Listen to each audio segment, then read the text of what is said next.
Hey, what's going on there? Um, just wanted to make this little short video real quick. I was in the studio last night, and we were doing some work here for Father's Day, um, possible Father's Day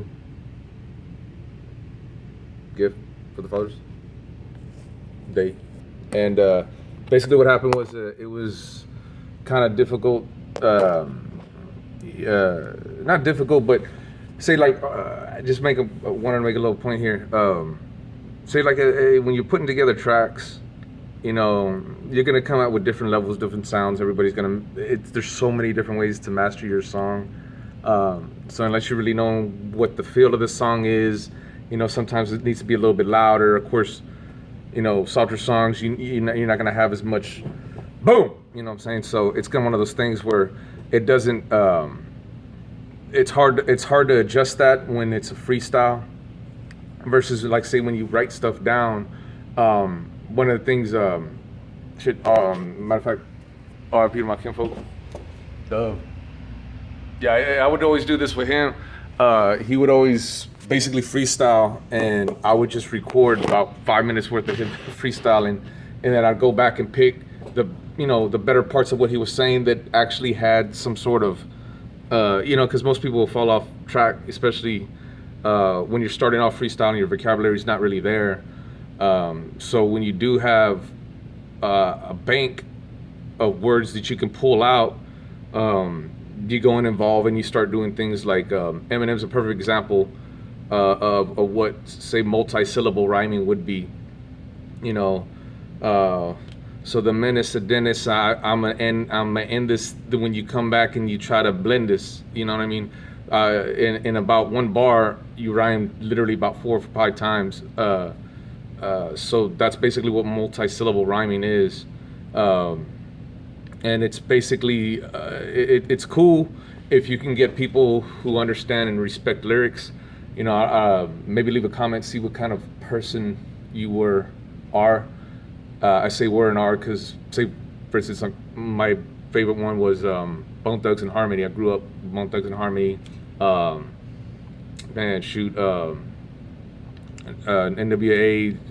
Everybody grew up with Dre. You know what I mean, and that whole scene. Snoop.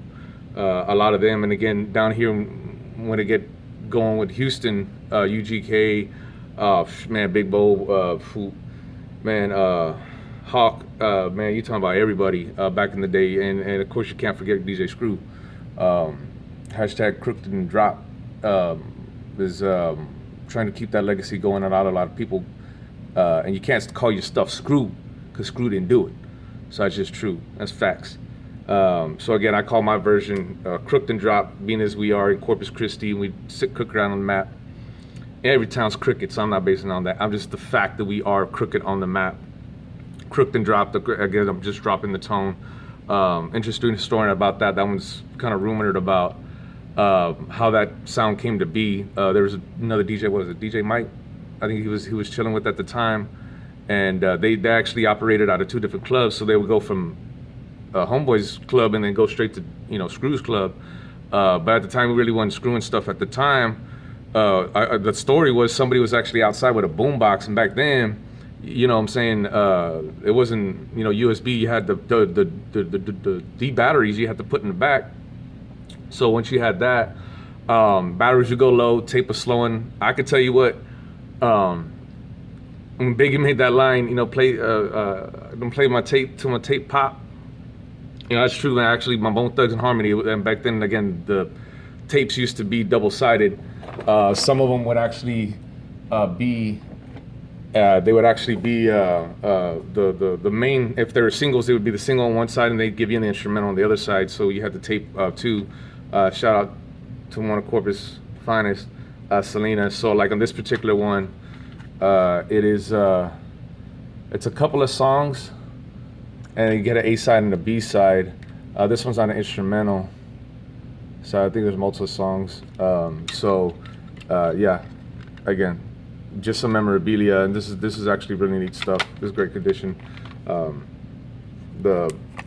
Again, shout out to the Swaparama. We're putting together a hashtag community project Thunderbird. any of y'all want to get involved, setting up over here at my new shop at the 3116 Airs. It's right across Solid Rock on that Del Mar East side. So let me know. Just inbox me. But anyways, so again, getting back to that whole thing where basically what happened is that Screw and them were outside, and then the radio started to slow down, and it ended up going to a low kind of talk, and it sounded like bad ball of folk, and then he started to do his chop on the whole, and that's what Screwed and Chop. You know what I mean? So you had to actually find you had to still know and have some sort of caliber of understanding of what music was, which is the whole point of me posting this, is just addressing the fact that when you want to have a craft and you want to do something, a hobby, whatever, do it all the way good. You know what I'm saying? Do it all the way to where you're going to be able to excel in it and feel good about it. If you just, decide to work on a car and you only, learn how to change oil, you're really kind of limiting yourself. Ask people, don't be afraid to ask. Nobody knows everything. I don't know nothing, compared to, a lot of the cats that I've ran into, in my own family though too. So, you always got to strive to learn, and especially on your hobbies though too. You invest in yourself. And this is what kind of keeps your mind off of all this other stuff that's going on. So music therapy, man, hashtag music therapy is another one we use. Basically when you're counting beats, and that's the main thing, because a lot of people, again, Eminem with the multi-syllable, which is basically you're just counting syllables. So I just wanted to make a couple, this is one of the beats that we have, hashtag DOTH Freaks. It's FREQS. DOTHFREQS. You can find my stuff on Facebook or YouTube. So it's 1, 2, 2, 3, 4, 3, 2, 3, 4. That's 4, 2, 3, 4. That's one bar. 1, 2, 4 bars. 3, 4, 2, 2, 3, 4, 3, 2, 3, 4, and it's gonna have a change after this. 4, 2, 3. So that's 8 bars right here, and then the change. Boom, the bass comes in. So point being with that, again, that was 8 bars in the intro.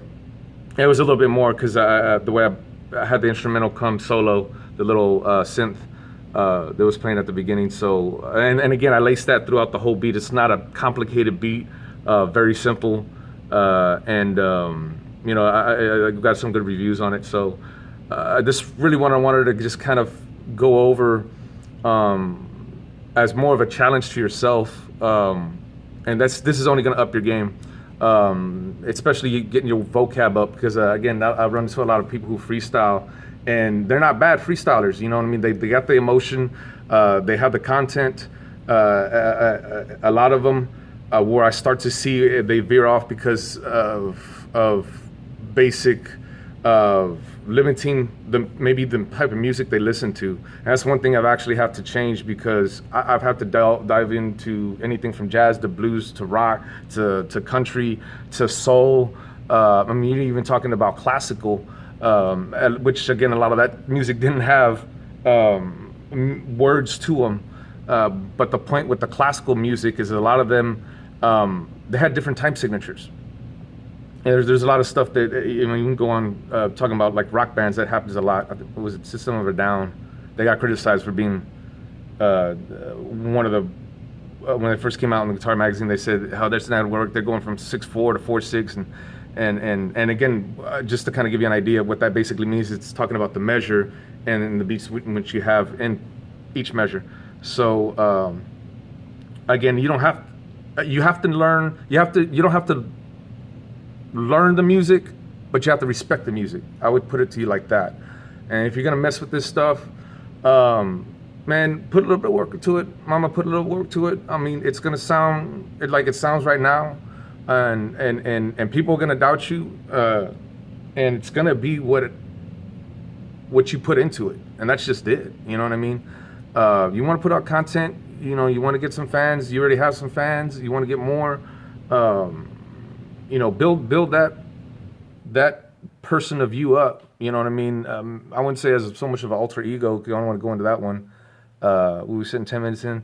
Yeah, but I mean, you got to have some sort of, you know what I'm saying, other uh, entity, I would say, this other version of you. And then again, not to sound so, you want to get all possession or Illuminatis, but I mean, hey man, our ancestors, my ancestors, everybody's ancestors, good again. We really could trace ourselves back to one particular man and one particular female. So, getting into that, well, we have a certain understanding, but a lot of us are due to our environment, due to the type of tones that we get, which is through the music. Again, that's why it's dropped in the head frequencies. The whole everybody's doing instrumentals, everybody's doing beats. I'm like, yo, it's really we're working with frequencies. That's really what's damaging us through gamma rays and things like that. So a lot of the stuff you ever go back into hashtag, share scribe. That's another one I started. You'll find all the stuff that we're working with here with the community and different artists. Basically, just really wanted to stress the fact that through computers, through our cell phones, they're good, but again, it's a double-edged sword. They're emitting a lot of frequencies and a lot of gamma that's not really meant for our bodies at all, because we're fragile beings. Same thing with the animals. So basically, everything in a harmonic balance, which brings the 360 back to the balance in which you want to have as if you want to be considered an artist, a serious artist. If you're just doing this just to fool around and convolute the the YouTube and all of that stuff, and that's cool, man. Do your thing. You know what I'm saying? Not hating on anybody like that, but I mean, I would consider myself, if anybody asked me, what do I take out of music? I mean, I'm a lyricist, a poet, first and foremost.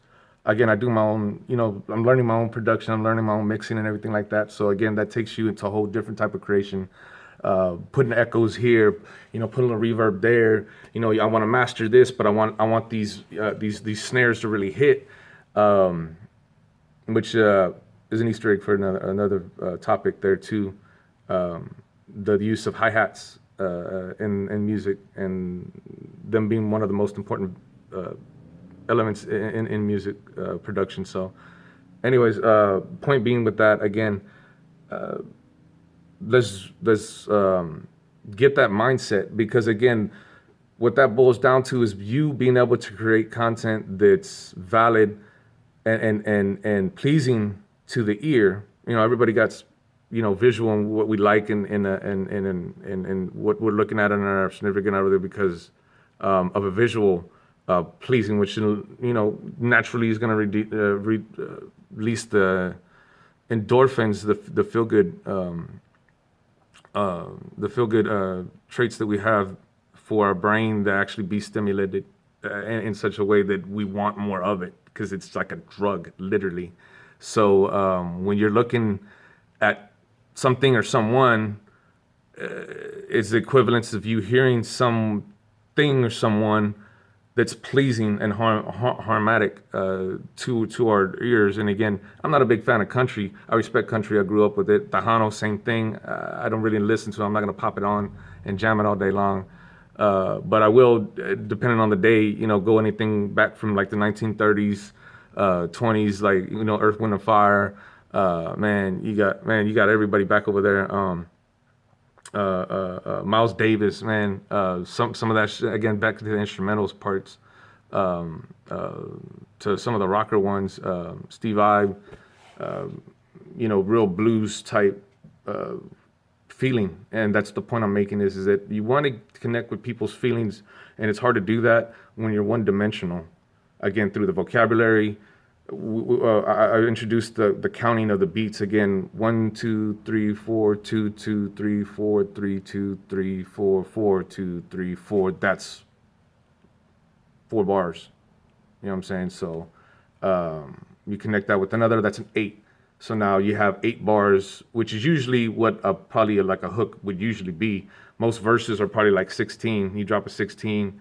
I like to do 12s because I'm awkward. But there's a lot of them that are set up many different ways. You put a hook, you got the bridge, and then you got your verse, intro, outro. You know what I'm saying? But yeah, when you do, I just want to stress to y'all, take that in consideration. Maybe when you're doing your next step in elevating your game. From that point, then you have a basis of confidence that because anybody can go and spit when I want to spit, and that's another thing. If you spitting with other people, man, like there's this game we used to do, like I'm gonna go and come down, do my damn thing, and that was like really like short, like it's like that's just for 4 bar, that's a bar, 4 bars. So then when you come back, somebody would be like, they would repeat what you said. So I'm gonna do my thing, I'm gonna go ahead and swing. Then the next person would come in, I'm gonna go ahead and swing, I'm gonna do my fucking shit. And the next person, I'm gonna do my damn shit, man, I'm never gonna quit. And then really it was something that was a training exercise, even in doing that short, because it keeps it going. A lot of people we've done that with, man, they'll go on forever and da da da da da, just that, because they don't know when to stop. And especially when you start to, once you get to that level, then you start, okay, now I'm gonna compose my stuff, meaning that I'm gonna go ahead and lay it on down. I'm never gonna stop, man, because now I'm never frown. You know what I mean? And you get a little bit of rhythm with that. You get the melody going in the back of the whole beat itself, so it creates a whole different type of experience when you present it to people. So again, I ain't no professional. You know what I'm saying, but music's in the blood. I understand certain concepts. I'm learning different concepts, retraining my brain to work the way it needs to work. So again, I'm just suggesting it to you. Take into consideration, if you're a freestyler, pick up a pen and pad, use your phone, write some thoughts down. And even then, maybe record your freestyles, take whatever the heck badass thing you said, and then jot it down. And eventually those are gonna link up. Again, one of the things I do that helps out, man, we're going 20 minutes in, so I'm gonna go ahead and cut it here. But I'll leave it with this. The reason I say write things down, or at least try to memorize them if you're that good at it, say somebody does come up, you're like, hey man, spit me something. And you're like, well, yeah, okay. And then you got your basic freestyle because you're at that level. Like, yeah, man, I can do that. Okay, cool. So then, all right, well, spit me something valid. You know what I'm saying? Like, okay, well, you're just talking about, spending money, talking about this and that, which is cool and all like that. But I mean, nowadays you got to have that diversity, man. You got to be versatile. I ain't saying you got to be able to sing and rap, but I mean, you got to be able to do a lot of, they use the auto-tune thing, and I'm glad it's kind of coming out of that. Again, not hating on auto-tune, but it's just not for me. So I like natural, a natural work ethic, and that's training your voice. You don't have to be born a great singer. It's a muscle like anything else. Arnold Schwarzenegger wasn't born with all those muscles. He had to work at it. It's the same thing with your voice. So I'll leave you that one though too. It was a YouTube commercial, man. So I'm already past my time, but YouTube commercial real quick for y'all singers or vocalists who want to just try to harmonize. Again, shout out to Rode to really making that one, and he does soul. So don't get that twisted. That boy's nasty with that. You know what I mean? He could belt some tones, and he really opened up the gate. Again, by him taking all this criticisms, opened up the gate for a lot of, people who do the rap, and especially rapping fast, because that was another one that really didn't jive with a lot of people. Hence why that screw thing was so popular, because now you can actually slow down and hear what these people were saying. So that's why, again, Crooked and Drop, man, I want that screw legacy to ever last on through the ages like it should. I know Houston's holding it down. We're holding it down out here. DOTH dropped in the head. We never forget. So again, for y'all singers, it's goo. So you go goo. It's a vibration. Goo goo goo goo goo. That's the best exercise that you could do. That is not going to harm your vocal cords, and then you start to gain the understanding of tones. So goo goo goo goo goo goo. I'm still learning, but goo is one of the basic exercises you could do. Very similar in conjunction to what maybe like a mother would do to try to hum to the baby and get get her to soothe down. Maybe it's the same reason why a vacuum cleaner does that. I don't know if that rumor is true. Maybe y'all can leave a comment. But it's the vibration and it's the exercise of the vocal cords. So then you can then pitch match and then go from there. So even just harmony, like I don't sing, I try to do, I do the harmony and just get as close as I can to it. So y'all check that out. Y'all subscribe if y'all want. Y'all found this one useful. Hashtag drop in the head. Hashtag DOTH freaks. Hashtag Godfolk. Hashtag 1 trillion. It's your man Auntie. Hopefully that'll help y'all out. And then again, on your next session, next time you really get into it, you're freestyling and things like that. Again, record it one time, man. You never know. Put it out there. Let people, critique you. You know what I'm saying? Don't be afraid of criticism, because someone's gonna hate on you. But for as many haters, you're probably gonna have as many likes, and you're never gonna know that until you actually put something out. And then again, you know what I'm saying? You don't have to be so hard of a perfectionist, but yeah, do take some pride in what you're putting out there and what you're saying. You know what I'm saying? Because people are gonna listen to what you're saying. So if you want to leave that type of persona, you're about that, do it. You know what I'm saying? But do it to the fullest. You know what I'm saying? Do it to the fullest. Respect, you know what I'm saying, your brothers and sisters, man, and show some love. Because, hey, man, we on our own at this point. You know what I mean? So we got to band together. Music therapy, hashtag music therapy. And y'all want to collab, we'll do the thing, man. So again, count your bars so you know where you're at in your music. That way when you do collab, it makes it a whole lot easier. And I guarantee you the technician is gonna love that. All right, so y'all take care. It's MT, I'm out of here. On.